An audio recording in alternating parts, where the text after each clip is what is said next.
British policies caused roughly 100 million excess deaths from famine and disease. Somewhere between 5 to 10 million people died.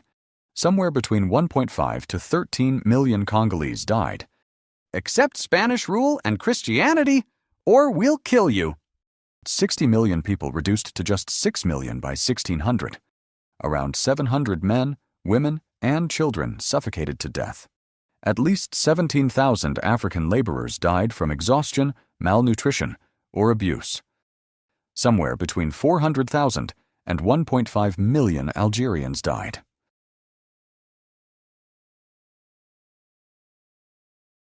You ever notice how history has this weird habit of turning villains into heroes?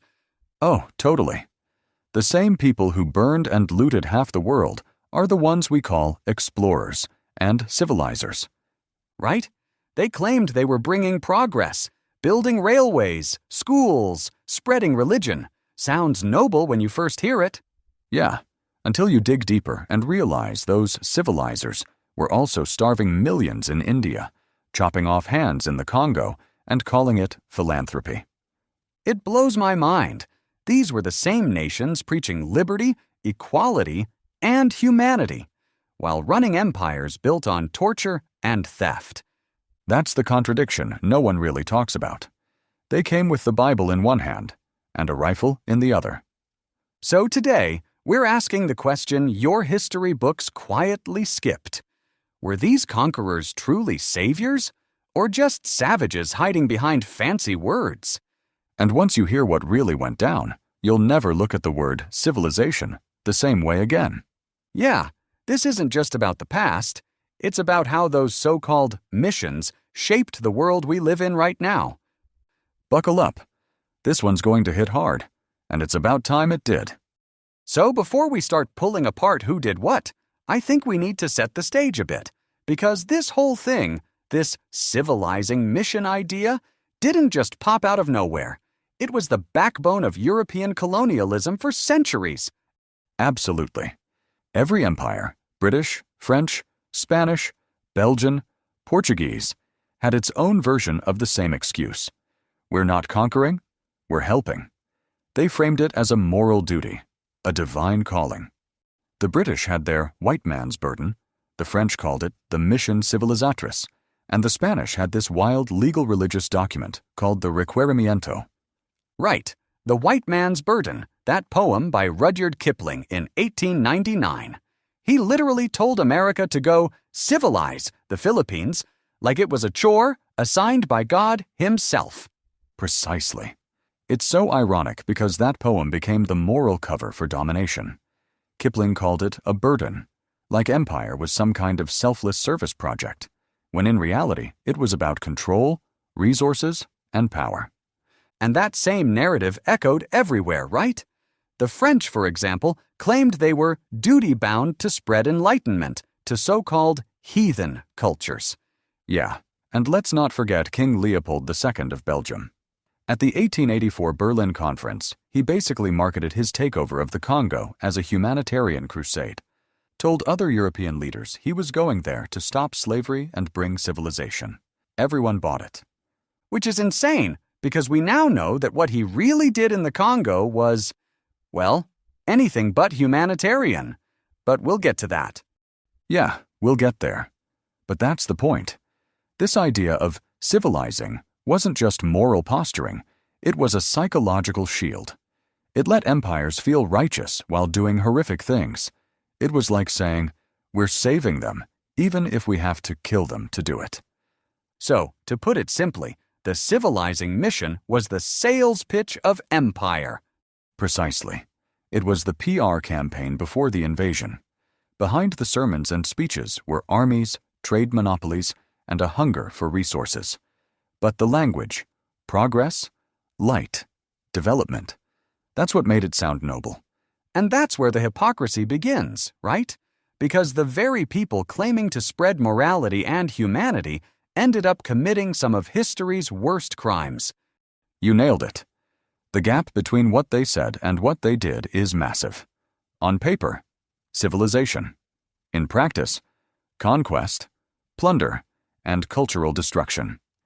So from this point on, we're diving into the actual records, country by country, to see what this civilizing mission really looked like on the ground. And trust me, once you see how brutal the reality was, the word civilized is going to sound a lot darker. All right, let's start with the biggest empire of them all, the British. They called themselves the torchbearers of progress. But what they really lit up were famine fires across continents. All right, so let's talk about the British Empire, the one that proudly called itself the light of the world. They said they were bringing law, order, and modernization to their colonies. Railways, education, governance. The full civilization starter pack, right? Yeah, and it sounded so convincing. I mean, Victorian Britain built an entire identity around being the moral teacher of the planet. We're here to help, they said. But the truth? It's hard to find anything less helpful than what they actually did in India. Yeah, India, the so-called jewel in the crown. But if you look closely, it's not a jewel, it's a wound. That's the perfect way to put it. The British claimed they were modernizing India, building railways and introducing English education. But underneath that was one of the most brutal economic extraction systems in history. Between 1880 and 1920 alone, British policies caused roughly 100 million excess deaths from famine and disease. 100 million? That's more than all the famines in Soviet Russia, Mao's China, and North Korea combined. Precisely. It's staggering. And what makes it worse is that many of those deaths weren't from natural causes. They were policy-driven. The British imposed high taxes, turned food crops into cash crops, and kept exporting grain even while people were starving to death. You mean like during the Great Indian Famine of 1876 to 1878, right? Yep. Somewhere between 5 to 10 million people died, and while that was happening, the British Viceroy, Lord Lytton, refused to stop exporting wheat to Britain.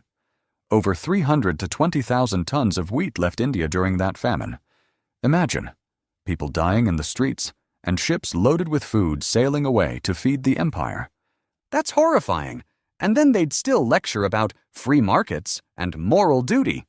Oh, absolutely. They hid behind this idea of laissez-faire, that government shouldn't interfere in the market, even if people were starving. But that market was rigged. It was designed to extract wealth, not sustain life. Historians estimate that Britain siphoned out around $45 trillion from India over 2 centuries. 45 trillion! That's hard to even wrap your head around. Yeah, and that's the real kicker. That money fueled Britain's industrial revolution, while India's own economy collapsed. Life expectancy dropped. Over half the population lived in extreme poverty by the early 20th century. Britain got rich, and India got famine and debt. And when people finally pushed back? Brutality. Pure and simple. Remember the Amritsar massacre in 1919? British troops under General Dyer opened fire on a peaceful crowd in Amritsar. Hundreds killed in minutes. And that was just one example. Decades later, during the Mau Mau uprising in Kenya, the British rounded up thousands, tortured them in camps, and called it re-education. So much for justice and liberty. Precisely. And here's the dark irony. They often justified this by saying they were teaching the colonized to be civilized. But if you look at what they actually did, starving millions, enforcing racial hierarchies, crushing dissent, it's hard to see who the civilized ones really were. It's such a twisted double standard. They ended the slave trade and then turned around and enslaved entire economies instead. That's the essence of the British colonial paradox. Moral superiority on the outside, moral bankruptcy underneath. The empire that preached humanity often acted with none. And that's just one empire, one story. If Britain's civilizing mission looked like that, what about the others who claimed to do it for humanity? Oh, wait till we get to King Leopold's Congo. That one makes even Britain's crimes look restrained. All right, let's go there. Because what Leopold did in the name of philanthropy, that's a horror story that still echoes today. So, if the British Empire was built on the myth of order and progress, Belgium's empire was built on an even darker lie: philanthropy. Yeah, this is one of those stories that sounds unbelievable until you read the records. King Leopold II of Belgium. He didn't just want a colony, he wanted a personal kingdom. And in the 1880s, he found it: the Congo. Right, and the way he sold it to the world was masterful. At the Berlin Conference of 1884 to 1885, he convinced everyone that he was going to bring humanitarian aid and Christianity to Central Africa, said he'd help end slavery, uplift the natives, and spread civilization. Precisely. And everyone bought it. European leaders saw him as this benevolent ruler with a noble mission. The reality? The Congo Free State became one of the most violent and exploitative regimes in modern history. It's hard to even process how bad it got. Totally. Leopold ran the Congo like a private business, his private business. It wasn't even an official colony at first. He owned it personally. And what he really wanted wasn't to civilize anyone. It was rubber. Rubber for the booming tire industry back in Europe. And the way he got it was pure nightmare fuel. Absolutely. Villages were forced to meet impossible rubber quotas. If they failed, soldiers, part of Leopold's private army called the Force Publique, would take women and children hostage to force men back into the forests. And if the men still didn't meet the quotas, soldiers would cut off hands to prove bullets hadn't been wasted. So they actually used severed hands as evidence of work done? Yeah. It became a symbol of Leopold's Congo, a grotesque parody of civilization. Missionaries and witnesses wrote about it. There are even photographs.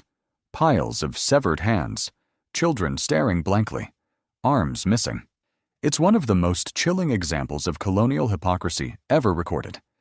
And this was all happening while Europe thought Leopold was out there doing charity work. That's the thing. He had amazing PR. In Europe, he painted himself as this saintly figure, the benevolent monarch helping Africa. Meanwhile, his men were burning villages, enslaving workers, and killing families. It's estimated that during his rule, somewhere between 1.5 to 13 million Congolese died, with most historians settling around 10 million. 10 million? That's a genocide hidden under a charity label. Precisely. And when international outcry finally broke, when missionaries started sending back reports and photos of mutilations, the scandal was so big that Belgium's own parliament had to take the Congo away from Leopold in 1908. But even then, things didn't really get better, right? No, not much. Forced labor continued under Belgian rule. The system was just less personal and more bureaucratic. By the time Congo got independence in 1960, the country had fewer than 20 Congolese university graduates. After decades of civilization, almost no education, no local leadership, nothing. So the supposed civilizing mission left behind, no civilization. Precisely. Just trauma, poverty, and a country bled dry for Europe's profit. Leopold's Congo is the perfect example of how the so-called white man's burden turned into the black man's suffering. That's such a powerful way to put it. And what's really disturbing is how Leopold's tactics, masking greed with morality, became a blueprint for other empires too. Yep. The playbook was the same. Say it's about salvation, make it about exploitation. And Spain? Oh, Spain took that formula and wrapped it in religion. Yeah, the Spanish conquest. That's a whole new level of divine justification. Let's talk about that next. Because when salvation comes at the tip of a sword, you've got to ask, who's really being saved? All right, we've seen greed dressed up as philanthropy in the Congo, but Spain? Spain took it to another level. They didn't just say they were civilizing people, they said they were saving souls. Yeah, and they meant that literally. The Spanish conquest of the Americas was wrapped in religion from the very start. Every invasion, every battle, every atrocity, all carried out under the banner of God. And the crazy part is, they even had an official script for it. You're talking about the Requerimiento, right? Precisely. For anyone listening who's never heard of it, this was an actual legal document from 1513 that Spanish conquistadors were supposed to read aloud before attacking indigenous communities. It basically said, accept Spanish rule and Christianity, or we'll kill you. Yeah, and they'd read it in Spanish to people who didn't understand a word of it. Imagine that, standing in front of a village in the Caribbean or Mexico, declaring God's authority, and then using that as permission to slaughter everyone who resisted. That's unreal. It's like they turned conquest into a church service. Precisely. The conquistadors believed they were on a divine mission. Hernán Cortés marching into Mexico, Francisco Pizarro storming the Andes, both claimed they were saving heathens. But what they really wanted was gold, silver, and glory. And they got it, through pure brutality. Brutality that's hard to even imagine. There's this Dominican friar, Bartolomé de las Casas, who actually witnessed what the Spaniards were doing and wrote about it in a short account of the destruction of the Indies. He describes scenes that sound like hell on earth. People burned alive, infants torn from their mothers, entire villages wiped out. Didn't he say the Spaniards would hang 13 indigenous people at a time in honor of Christ and the 12 apostles? That's right. 13 bodies. Then they'd burn them underneath as some twisted, holy act. He even wrote about Spaniards setting hunting dogs on people, men, women, even babies, for sport. That's so far removed from anything resembling civilization. It's pure savagery, just sanctified. Precisely. And that's the irony. They claimed to be ending barbarism while committing acts of barbarity on a scale the world had never seen. Within a century of Columbus arriving, the indigenous population of the Americas dropped by 80 to 90%. We're talking about 60 million people reduced to just 6 million by 1600, through war, slavery, famine, and disease. 60 million? That's beyond genocide. That's a continental collapse. Yeah, some historians even call it the American Holocaust. Entire civilizations, the Taíno, the Aztec, the Inca, were either destroyed or dismantled. Their languages, religions, and cultures erased in the name of saving their souls. And the Spanish crown tried to clean up the image later, right? They passed those new laws in 1542 that banned enslaving indigenous people. They did, technically, but enforcement was a joke. Most colonists ignored it completely. By then, the damage was already irreversible. So, let's call it what it was. Conquest justified by conversion. They claimed it was about faith, but it was really about fortune. Precisely. The cross and the sword. That's the symbol of the Spanish Empire. One hand offered salvation, the other held a chain. And you know what's wild? Every empire after Spain, Britain, France, Portugal copied that same pattern. They just replaced religion with civilization or progress. Yep, and the French were masters at that. They literally branded it the Mission Civilisatrice. Liberty, equality, fraternity, unless you were colonized. All right, let's get into that. Because France talked the loudest about human rights and somehow managed to violate every single one of them in its colonies. You know, it's almost poetic how France, the land of liberty, equality, and fraternity, managed to turn those very words into weapons. Yeah. The French Empire is one of the most fascinating and hypocritical cases in this whole story. They didn't just want to conquer, they wanted to transform. They called it La Mission Civilisatrice, the civilizing mission. Right, the idea that France had a duty to uplift the rest of the world by spreading its language, culture, and Enlightenment values. Precisely. The rhetoric sounded progressive. They claimed to be exporting the ideals of the French Revolution, liberté, égalité, fraternité.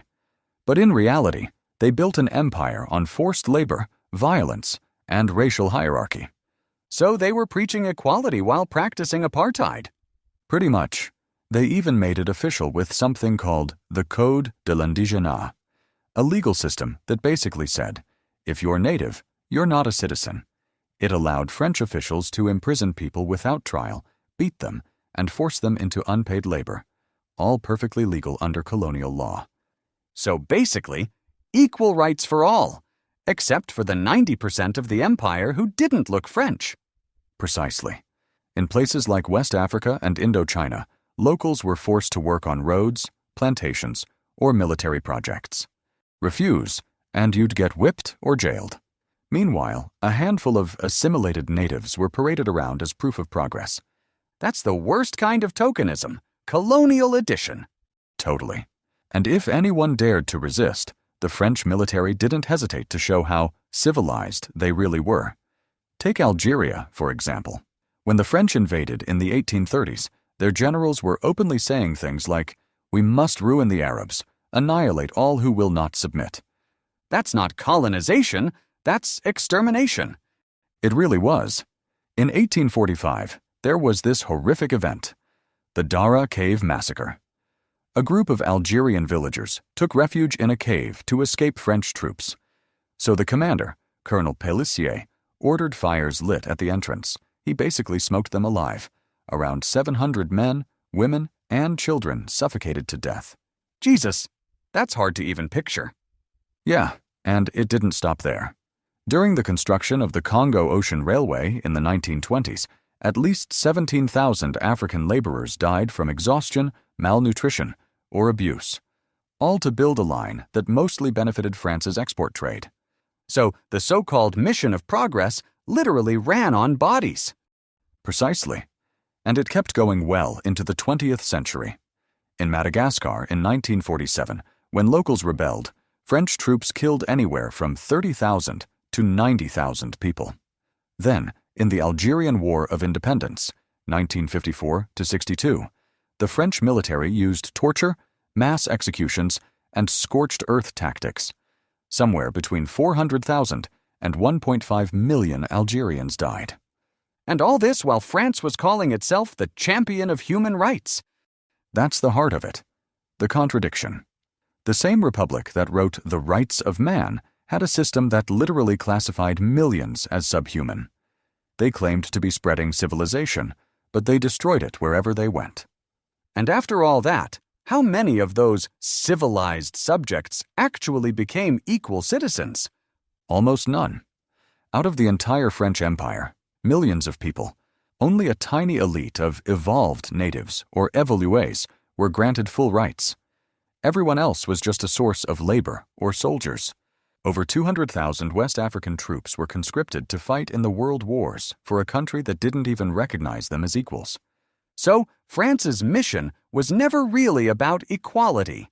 It was about expansion, cultural domination dressed up as moral duty. Precisely. They said they were enriching the colonies, but what they really did was make the colonies enrich France. You know what's crazy? Every empire seems to recycle the same excuse. We're helping them. But none of them actually did. Yep, and Portugal might be the best example of that, because they held on to that lie longer than almost anyone else. Right, the Portuguese Empire, the one that started it all in the 1400s, and somehow didn't let go until the 1970s. Precisely. They preached Christianity, promised trade and progress, but what they really perfected was forced labor and slavery. Let's dig into that, because if anyone ever tried to hide chains under a cross, it was Portugal. All right, we've talked about Britain's progress, Belgium's philanthropy, Spain's salvation, and France's equality. But Portugal? Portugal was the first empire to take that civilizing mission overseas, and one of the last to ever let it go. Yeah, they were the pioneers of global colonization, explorers, missionaries, merchants, the ones who discovered the routes to Africa, Asia, and the Americas. And the way they justified it was a mix of religion and royal decree. Right, like those papal bulls from the 1400s, Dum Diversas and Romanus Pontifex. The Pope basically gave Portugal the divine right to conquer and enslave any non-Christians they found. Precisely. It was official church policy. The idea was, if you weren't Christian, you were fair game. Portugal claimed it was spreading the true faith, planting crosses wherever they went. But behind those crosses were slave ships, chains, and guns. So from the very beginning, spreading Christianity and building an empire were the same thing. Precisely. They landed in West Africa, then Brazil, then India. Everywhere they went, the same pattern. Trade first, conquest second, conversion third. And all three bled into each other. And the slave trade was the backbone of it all, right? Oh, absolutely. Portugal was one of the biggest players in the transatlantic slave trade. Out of roughly 12 million Africans enslaved and shipped to the Americas, about 5 million were sent to Brazil, which was Portuguese territory. That's almost half of the entire trade. 5 million? That's almost the population of an entire country today.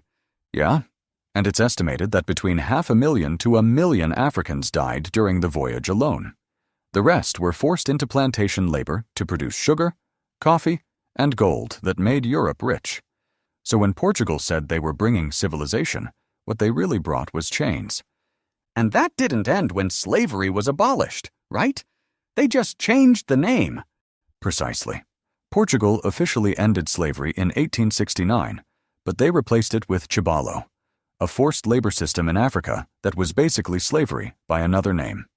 Under the Salazar dictatorship in the mid-1900s, Africans in colonies like Angola and Mozambique were legally required to work for colonial projects, plantations, mines, railways, often unpaid, under brutal conditions.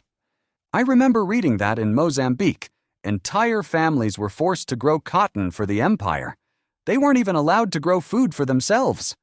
Yeah, and when people couldn't meet the quotas, they were beaten, raped, or whipped. One historical account says women were forced to dig roads with their bare hands, at gunpoint. It's beyond cruel.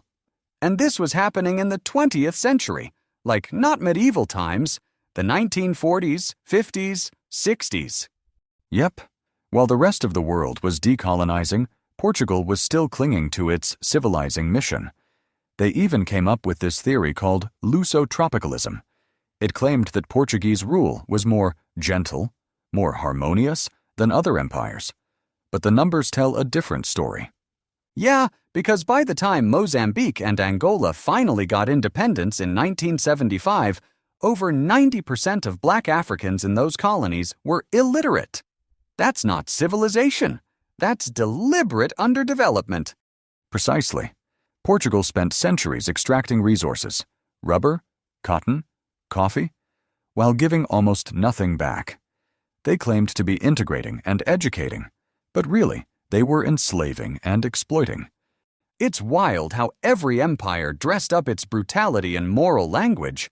The British said it was about governance, the French said culture, Spain said religion, and Portugal said salvation. But in the end, they all meant the same thing: profit. That's the pattern. The so-called civilizing mission was never about civilization. It was about domination. And when you look at it all together, the starvation, the mutilations, the mass killings, the forced labor, you start to wonder, what was the true cost of this so-called civilization? Yeah, and we can actually measure that. In lives lost, wealth stolen, and cultures destroyed. Because the numbers don't lie, even when the history books try to. All right, let's put the human cost of this civilization into perspective. The numbers alone are enough to shake your faith in everything you were taught about empire. You know, we've talked about the promises, the progress, the light, the salvation, but let's strip away the speeches and just look at what this so-called civilization actually cost, because the numbers don't lie, and they're horrifying. Yeah, when you see it all laid out, it's almost hard to believe that people could call this moral duty. Let's start with the British Empire, the empire that prided itself on discipline, decency, and law. Right, the same empire that caused roughly 100 million deaths in India between 1880 and 1920. Precisely. Famines engineered by greed and indifference. During the Great Indian Famine, 1876 to 1878, at least 5 to 10 million people died, while Britain exported hundreds of thousands of tons of wheat out of India. And when the Bengal famine hit in 1943, another 3 million were lost. And that's not even counting the wealth drain. Britain extracted an estimated $45 trillion from India. 45 trillion. That's enough to fund entire continents today. Yeah, it's wild. The world calls it the Industrial Revolution. But really, it was the colonial extraction revolution. Britain's civilizing projects at home were paid for by starvation abroad. And while that was happening in India, in Africa, Leopold's Congo Free State was going through its own nightmare. Yeah, Leopold's so-called humanitarian project turned into a Holocaust.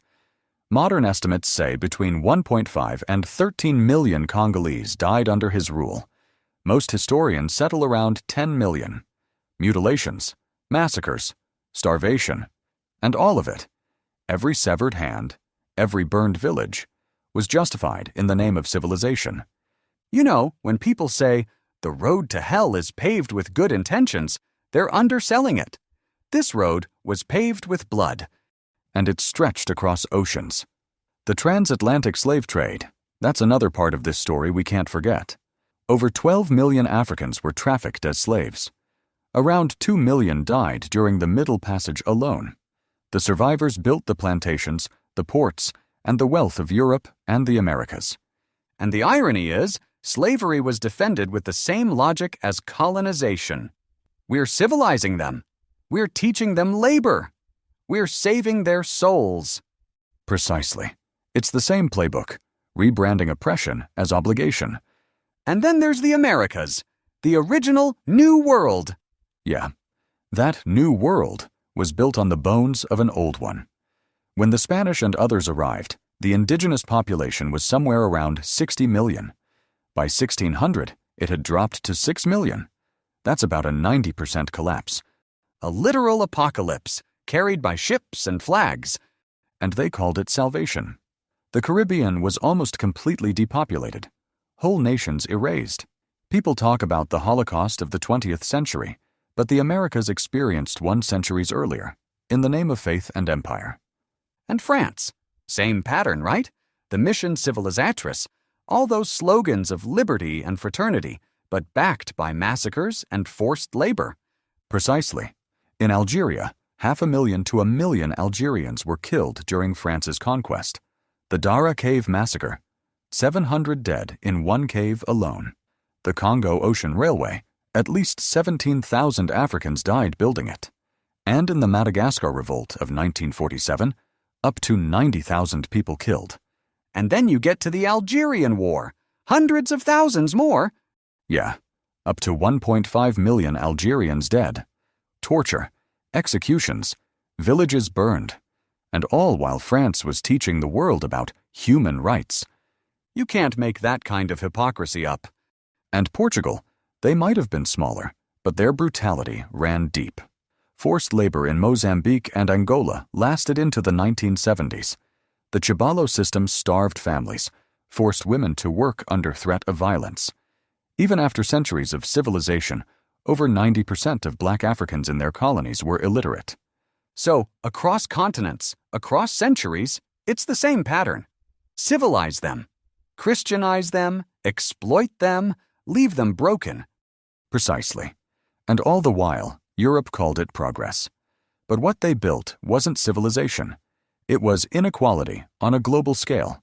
It's heavy stuff, but it's important, right? Because this isn't just about what happened, it's about what was normalized. The idea that destruction can be justified if you wrap it in noble words. Yeah, and that's what lingers. The legacy isn't just economic or political, it's psychological. Colonization didn't just take land, it reshaped how people saw themselves, who was civilized and who wasn't. Which brings us to the final question, the one this whole conversation has been building toward. Were these conquerors saviors or savages? And maybe, just maybe, it's time to admit that the real savagery wasn't in the jungles, or the deserts, or the islands. It was in the minds of those who thought they were saving the world. You know, the more we've peeled this story apart, the more that question, saviors or savages, stops feeling like a debate and starts feeling like a mirror. Yeah, because here's the truth. Every empire we've talked about saw itself as the savior of the world. The British thought they were bringing order. The French thought they were bringing reason. The Spanish thought they were saving souls.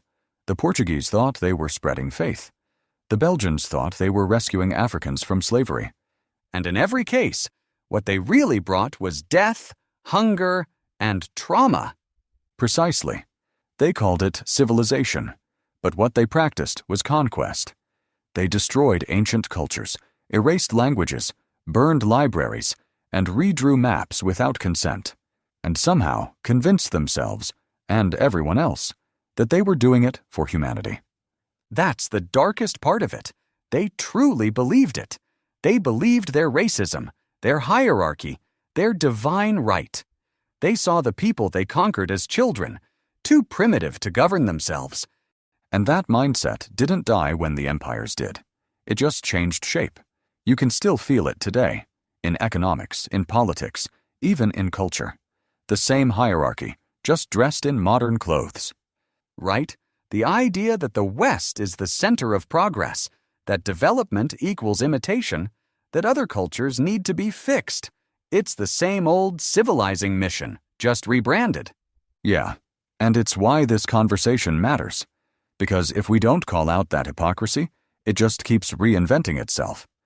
And look, it's not that everything done under colonial rule was entirely evil. Some reforms did happen, ending practices like sati in India or stopping certain forms of slavery in Africa. But even those good deeds came wrapped in control and self-interest. Right. You can't claim moral high ground when your so-called charity is built on oppression. Like the writer Aimé Césaire said, "No one colonizes innocently. A nation that justifies colonization is already a sick civilization." That line hits so hard because that's what this whole story is about. Sickness disguised as salvation. Precisely. The sickness of believing you're chosen to save the world while destroying it.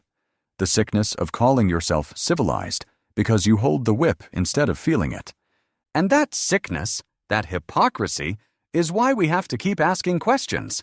Not to rewrite history, but to understand it honestly. Because only then can you see that civilization isn't about who conquered who. It's about how we treat each other. Yeah. Real civilization doesn't come from conquest, or culture, or technology. It comes from empathy, from recognizing that no one's soul needs saving, just respecting. So, were they saviors or savages? Maybe the answer's simpler than we think. They called themselves saviors, but history remembers them for their savagery.